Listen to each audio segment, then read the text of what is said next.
تو پہلا حق قرآن مجید کا اس پر ایمان لانا ہے، اور اس کے تقاضوں سمیت ایمان لانے سے دنیا آخرت کی برکتیں نصیب ہوتی ہیں، اور قرآن مجید کے ساتھ جو باطنی تعلق ہے جب وہ مضبوط ہوتا ہے تو پھر اس کے صلے میں قرب الہی کی دولت نصیب ہوتی ہے۔ جب اس کے ساتھ تیقن پیدا ہو جاتا ہے، یہ تیقن ہی من میں روشنیاں پیدا کر دیتا ہے۔ دوسرا حق اس کتاب کا یہ ہے کہ اس کو صحت لفظی کے ساتھ تلاوت کیا جائے۔ قرآن مجید کی تلاوت من کے روگ مٹاتی ہے، من کے میل گوا دیتی ہے، اندر کی ستھرائی کا سامان ہوتا ہے۔ اقبال کہتا ہے تو نہ دانی کہ سوزے کراتے تو دیگر گوں کر تقدیر عمر را، میری بہن تو نہیں جانتی جب تو بہن ہو کے قرآن پڑھے تو عمر کی تقدیر بدلتی، اور جب تو ماں ہو کے قرآن پڑھے بیٹا نیزے کی نوک پہ قرآن سناتا ہے۔ تو یہ قرآن من میں سویرے من میں روشنیاں اتارتا ہے۔ ادھر قرآن پڑھا جا رہا تھا، ادھر عمر کے دل کے میل دھل رہے تھے۔ تو تلاوت من کے روگ مٹاتی ہے، من کے میل دور کر دیتی ہے، اور تلاوت کرنے والا راحتوں کے ایک جہان میں آباد ہو جاتا ہے۔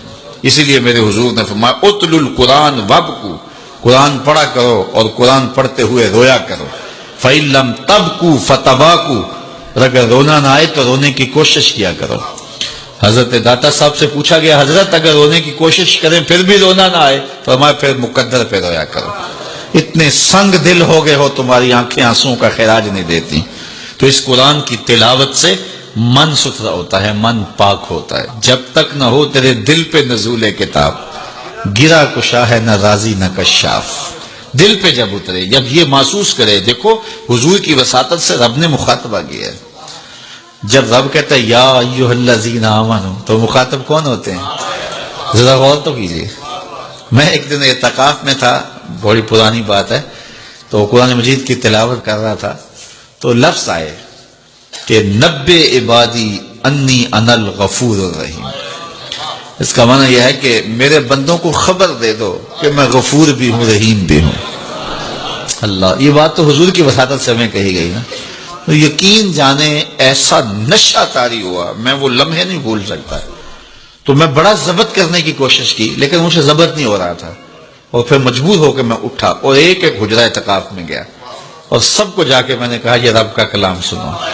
رب کہتا میرے بندوں کو بتاؤ، خبر دو، میں غفور بھی ہوں رحیم بھی ہوں۔ تو یہ قرآن کی تلاوت کے مزے ہوتے ہیں۔ تیسرا حق قرآن مجید کا ہمارے ذمے، اس کو مفاہیم و مطالب کے ساتھ سمجھنے کی کوشش کرنا کہ یہ قرآن ہمیں کیا کہہ رہا ہے۔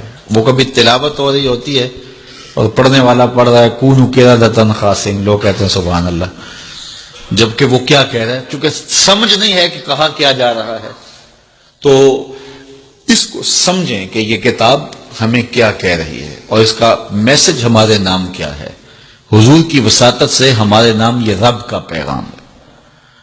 آپ کے نام کوئی کسی امبیسی سے خط آئے اور وہ آپ کی زبان میں نہ ہو اور آپ اس زبان کو جانتے نہ ہوں، تو کیا اس کو چوم کے رکھ دیں گے یا اتنی دیر تک مطمئن نہیں ہوں گے جب تک اس کے مندرجات معلوم نہیں کر لیں گے؟ آپ کہیں گے کوئی خیر کی خبر ہے، کوئی دکھ کی خبر ہے، کیا بات ہے، میں اس کو دیکھنا چاہتا ہوں کہ مجھے انہوں نے لکھا ہے تو کیا لکھا ہے، میرے نام پیغام کیا ہے۔ تو جس زبان کو آپ نہیں جانتے وہ خط آپ کے نام آتا ہے تو اتنی دیر تک آپ مطمئن نہیں ہوتے جب تک آپ اس کو جو ہے وہ ایسے شخص کے پاس نہیں لے جاتے جو اس زبان سے آشنا ہوتا ہے۔ تو یہ رب کا خط ہے، حضور کی معرفت۔ تو یہ پڑھے نا ہمارے رب نے ہمیں کیا پیغام دیا ہے، اور پھر جب اس کی تلاوت کریں گے اور اس کے مفاہیم کو سمجھنے کی کوشش کریں گے تو یہ قرآن فیض دیتا ہے۔ یہ قرآن اپنے مخاطب کو، یہ تو خالی پڑھا جائے پھر بھی فیض دیتا ہے، بلکہ خالی پڑھا نہ جائے دیکھا جائے پھر بھی فیض دیتا ہے۔ اس کو دیکھ بھی لیا جائے، اس کے سننے سے فیض ملتا ہے، اس کے پڑھنے سے فیض ملتا ہے، اس کے دیکھنے سے فیض ملتا ہے، اس کے سمجھنے سے فیض ملتا ہے، اس کا درس دینے سے فیض ملتا ہے، اس کا درس لینے سے فیض ملتا ہے۔ یہ تو سراپا فیض ہے، یہ تو روشنیوں کا منبع و مصدر ہے۔